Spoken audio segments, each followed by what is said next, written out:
first page, of course, oversized po yung kanilang logo.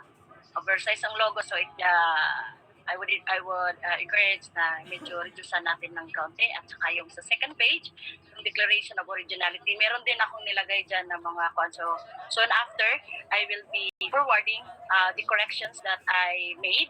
So, at saka may mga, in every page, meron po tayong nilagay na mga, para mas mabilis po yung ating mga estudyante, knowing therefore that we already have this scarcity of time, so we really have to fast track. That's why I opted to just give my comment page by page para mas mabilis po yung ating mga researchers makapag-edit. So, and then for the abstract, meron akong tawag dito yung comment. Not more than 200 words, not indented, since as you can see. So, indented po siya. For the abstract, it should be black.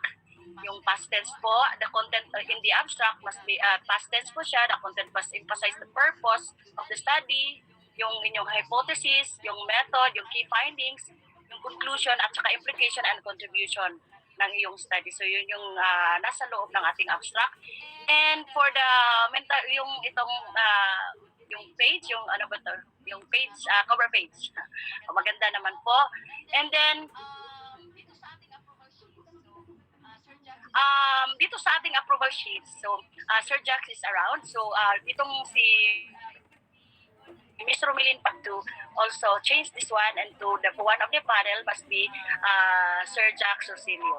Okay, we are going to change this one, and then you have to ask the complete detail of Sir Jax. Okay, and then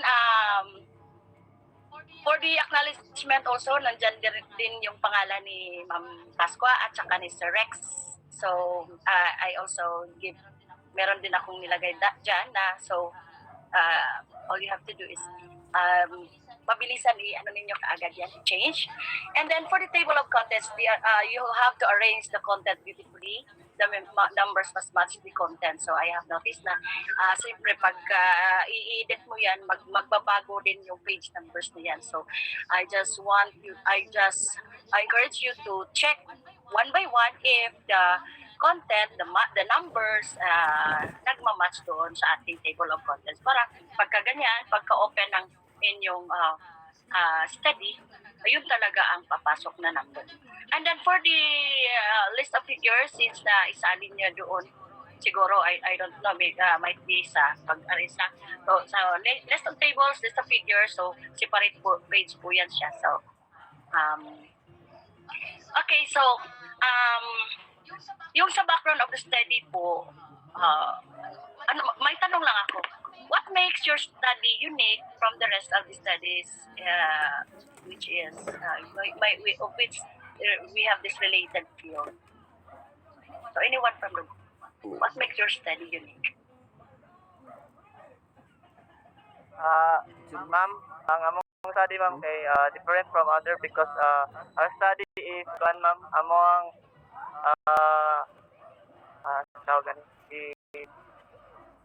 respondents is John, ma'am, among look as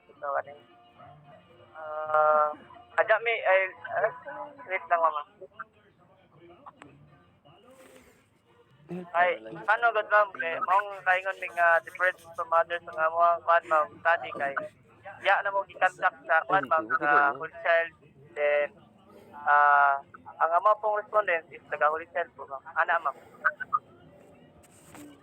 Okay, but for the background of the study, so usually mga ano lang siya, kakaunti lang siya, but you are going to clearly state what the problem is in relation to the topic with emphasis on the dependent variable. That is the content of the background of the study or the rationale. And then also background as to results, so yung assumption, no, okay. Knowledge, yung ano naman, yung isa sa mga kailangan makikita din sa ating background of the study is yung what was done in the present study, and then yung research gap o yung urgency bakit urgent yung pagkandak ng study natin, and then what would be the contribution of your study, lalo na we have chosen the Holy Child College of Davao. So, what would be the contribution of this study para ma-improve din namin yung quality na gusto nyong mahanap, yung ano tawag dito, yung ano nga yung title ninyo?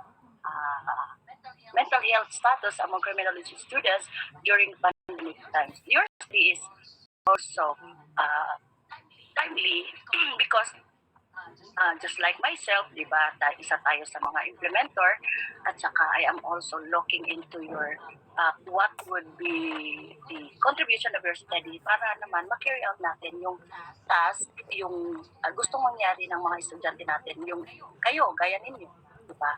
So, this will really help. But of course, you have to see that ano ba ang magiging contribution ng study na to para sa ikakaunlad ng ating program. Diba? Okay. So, I just hope na parang ayusin lang natin yung ano natin. And then, since you discuss about the United States, remember that this is the background of your study. So, as much as possible, nawawala po dito yung mga percentage kasi po ito po yung result ng study kinandak doon sa United States. So, all you have to do is just really emphasize. You have to clearly state the problem why you have conducted this study, and of course, your implication of the previous works. Yes, you have to emphasize the implication of the previous works, not necessarily that you are going to emphasize the percentage. Yung kanilang yung kwan. So, you may paraphrase. Okay?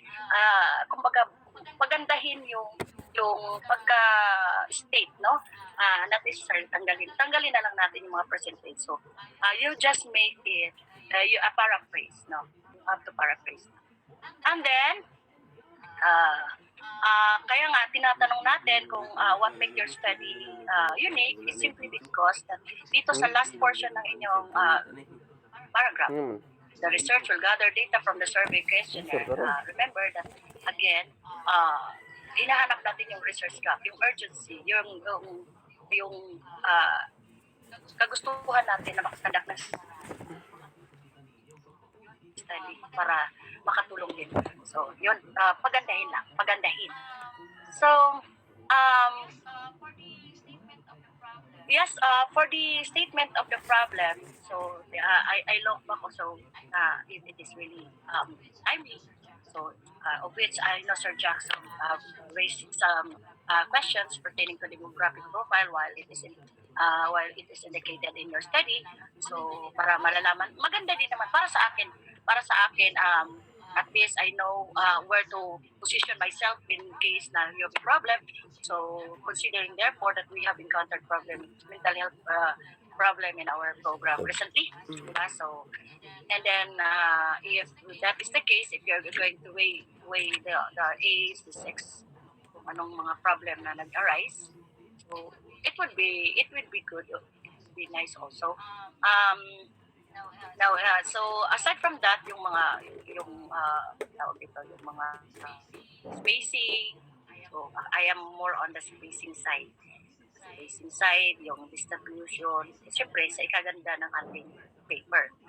Okay. And I also appreciate, ma'am, I really appreciate your effort also for assisting our researchers because I have noticed that your definition of terms is really operational. It's operational, yes.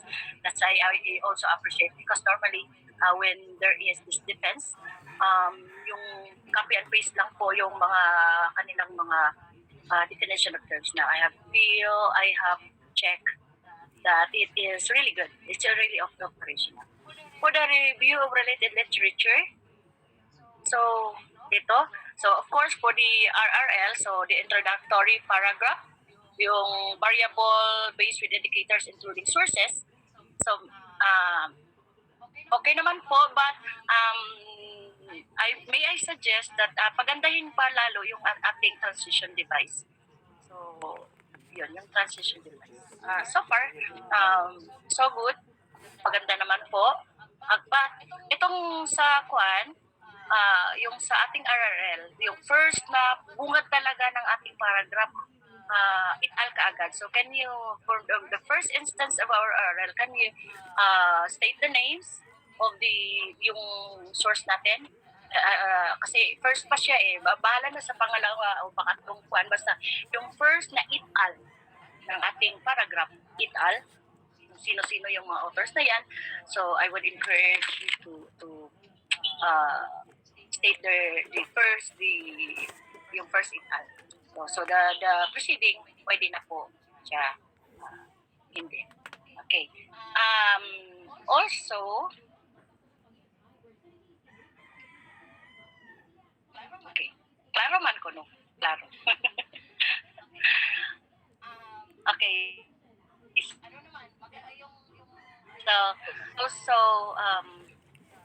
very particular when it comes to the years, no? Yung years backward. So, we have 10 years. Tama ba, ma'am? 10 years ang imong ma'am, require, ma'am, no? So, 10 years? Opo, Ma'am Bing. Yes. So, I really appreciate kasi nga, ano po siya, updated po yung kanilang one. Only that, yung ano lang po, yung pagandahin lang po yung ating transition at saka yung paraphrase. Yeah. So, since na we do not need yung kukopyahin natin yung entire yes, we have tawag ito, we cite our sources, but then again, we will make it a point na maano din siya, ma-paraphrase din yung kanilang pananasarilang word for word, ikupya ginato tanan dito. No?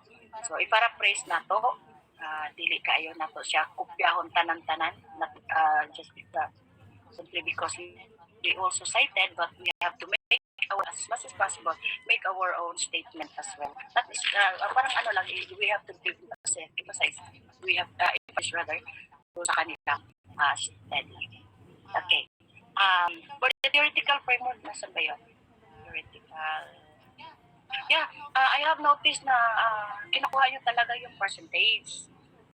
Number of jobs, 80%. So, can you paraphrase it? Not necessarily that you're going to emphasize yung percentage. Kasi nga, study nila yun ano lang, yung pagandahin paraphrase na doon tayo naglalaro sa paraphrasing na hindi kailangan na kukunin natin pati yung percentage na ginagawa ng previous studies. Hindi natin kailangan kopyahin lahat na. No? And for the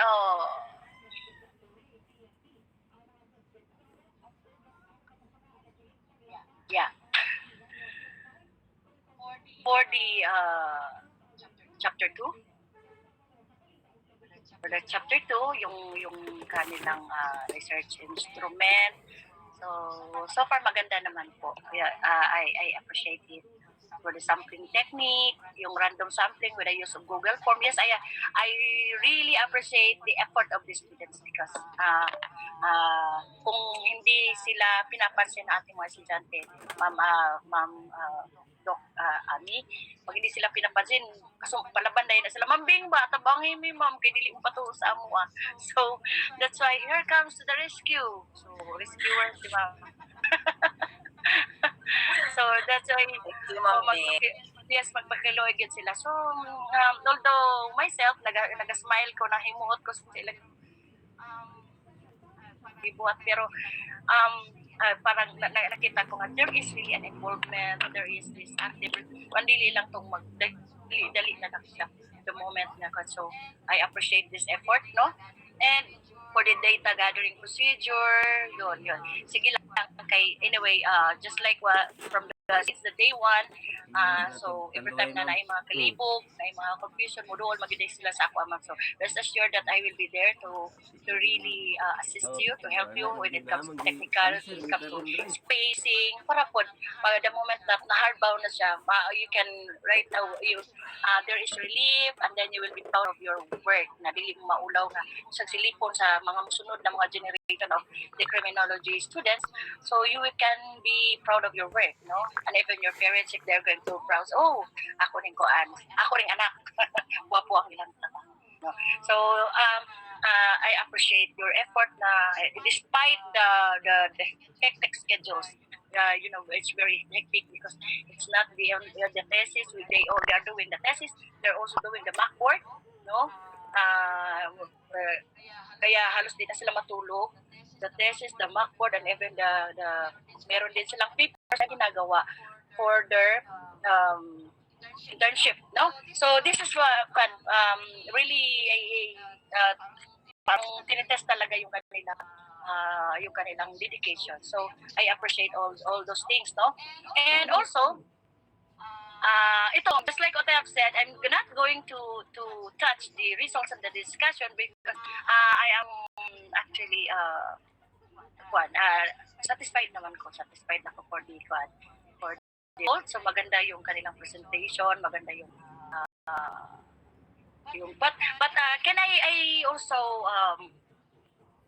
suggest that yung instead of yung percentage form, tawag dito yung kanyang yung symbol, can you emphasize yung 60 yung word talaga na percentage, and yung ano talaga na instead of yung symbols lang, halimbawa 29.7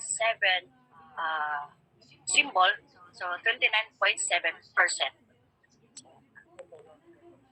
Okay. So, yun lang. And then also, let me add sa inyong sa inyong conclusion, sa inyong recommendation na pagandahin pa lalo kasi parang maganda yung presentation ninyo doon sa inyong results,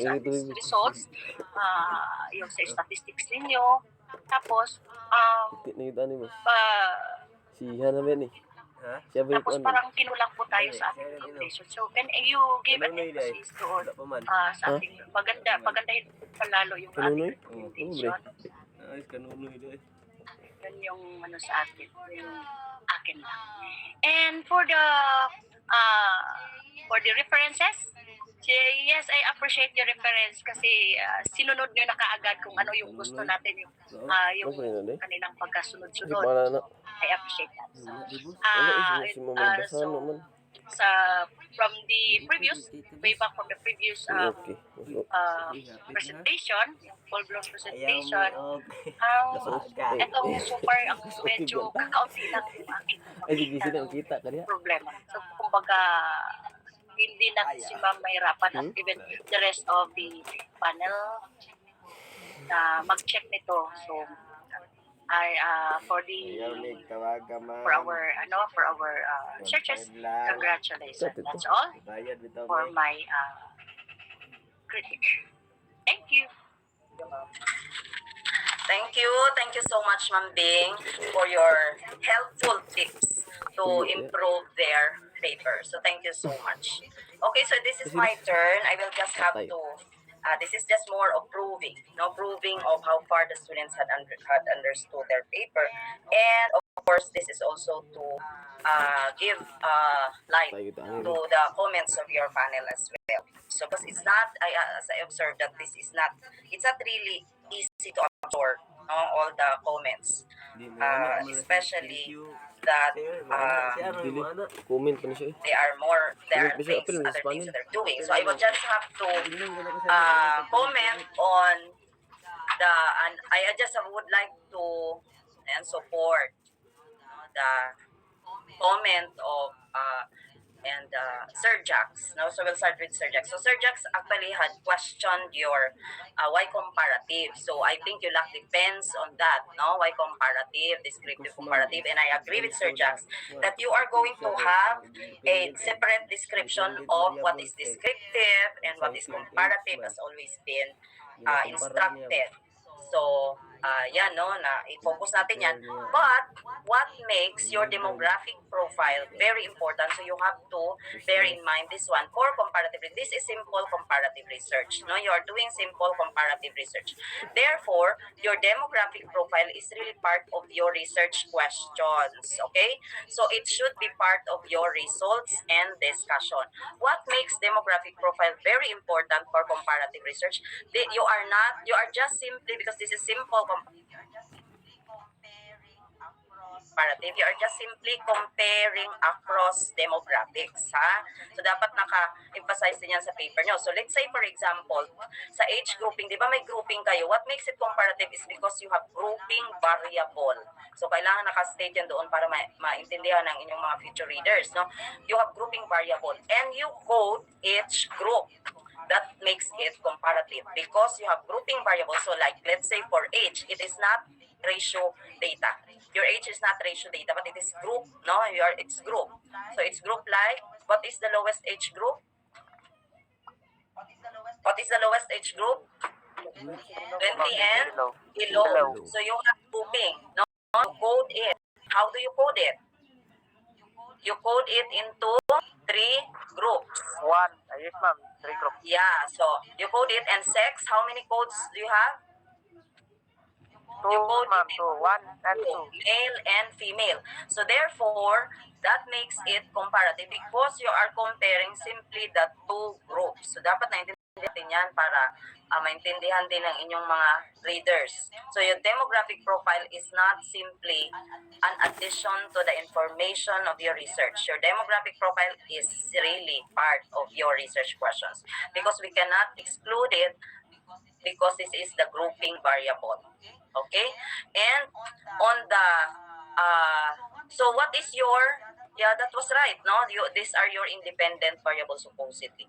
And your dependent is the mental health status, which are actually in terms of stress, anxiety, and depression. So, these are the data on this, no, katong naka-Likert scale, are actually being average in terms of the 3 sub-variable.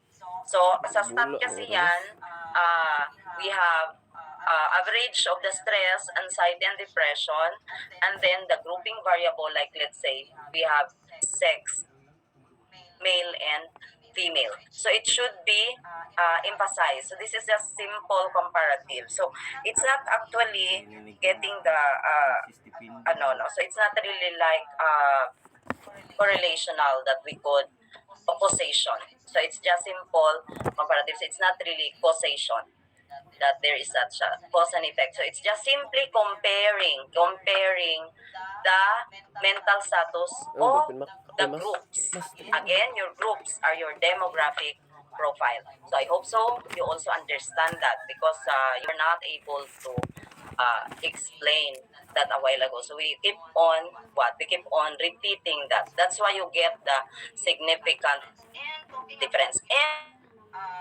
And talking about your hypothesis. Your hypothesis is always stated in null. So there is no significant difference across, in terms of mental health status, across demographics. So your result, ano yung result nyo? State that there is no significance. So your research hypothesis is also there is no significance. Therefore, you said a while ago, you accept. Ano ibig sabihin ng you accept? So there is really no significance, but except for one. Ito yung nakakatawa actually sa kanilang result, Ma'am Bing. Ewan ko kung paano ito nangyari. Pero I am also amazed on this. Kasi among those variables, among those demographic profiles, ano siya, domicile status ang nagkaroon ng significant na difference, di ba? Louis? So, ano yung domicile na? Ano yung domicile? Ma'am, living with parents and living with relatives to ma'am and others, ma'am. Okay, so what came out in your result? Result, ma'am, is ma'am, is significant, ma'am. So, ano ibig sabihin niya? Bali, siya, ma'am. Sa among domicile status, ma'am, is siya, ma'am. Bali, nag-high ang bali, daghan og response ang ma'am, ang sa living with parents, ma'am, mas mas prone sa anxiety, ma'am, kaysa sa living with relatives nga ma'am, nga nagpuyo lang sa ilang relatives, ma'am.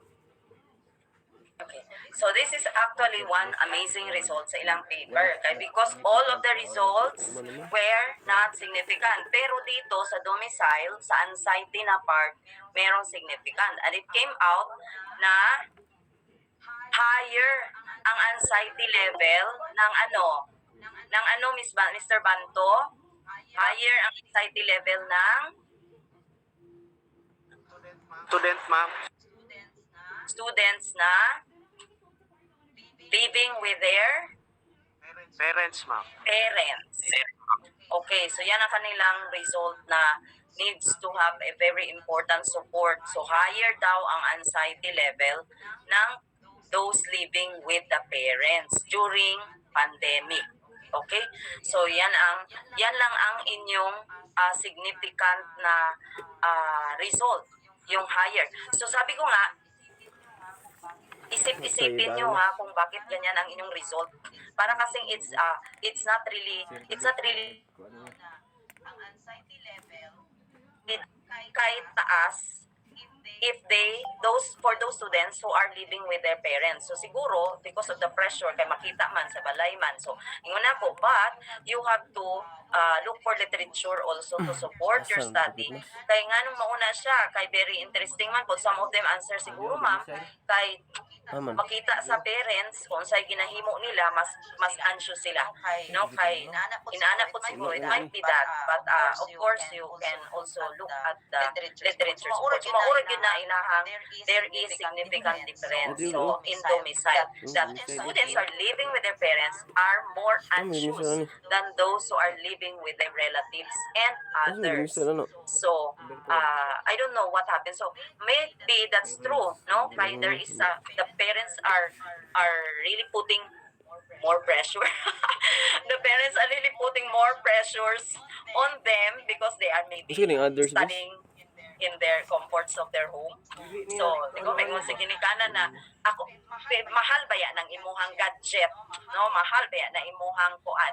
Or might be sige na lang kag cellphone dira ang imong academics which can be also kanang can be explained that way na makita ni parents sige dula yung module na human so might be that so we discuss about that kay maurag yun na ay significant difference the rest wala na significant difference so akong pangutan-on ning isa diri ngano gani inyong result nganong why significant difference in terms of stress usa gani pud pasabot ana Mr. Jason.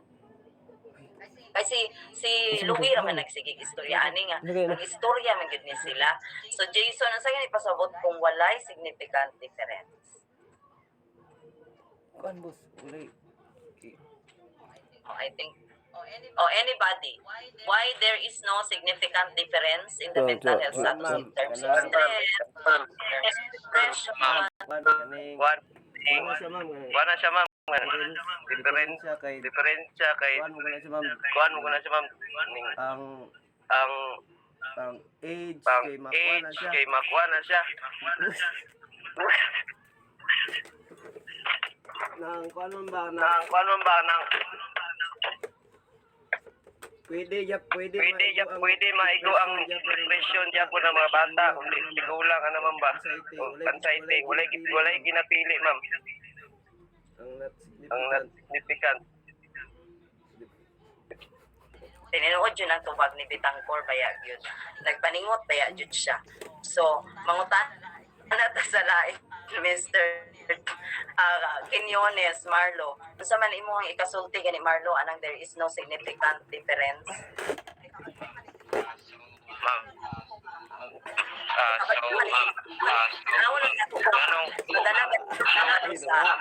Sa panel. So, Marlo, unsa ganina ang significant difference? No significant difference in yung result. No significant difference ni siya.